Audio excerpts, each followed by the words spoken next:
आज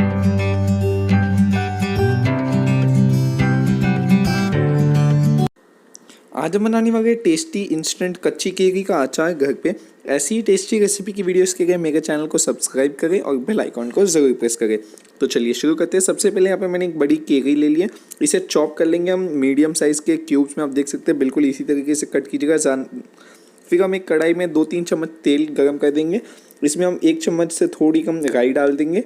फिर हम इसमें आधी छोटी चम्मच हींग डाल देंगे और इसे तब तक पकाएंगे जब तक हमारी राई फूटने नहीं लगती।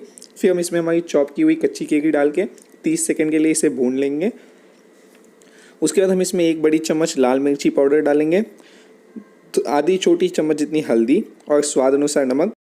उसके बाद हम इन सारी चीज़ों को अच्छे से पका लेंगे 2 मिनट के लिए मीडियम फ्लेम पे। फिर गैस को बंद करके इसे ठंडा होने देंगे और लीजिए हमारा स्वादिष्ट इंस्टेंट कच्ची केरी का अचार तैयार है। इसे आप 1 महीने के लिए फ्रिज में किसी एयर टाइट कंटेनर में रख सकते हैं।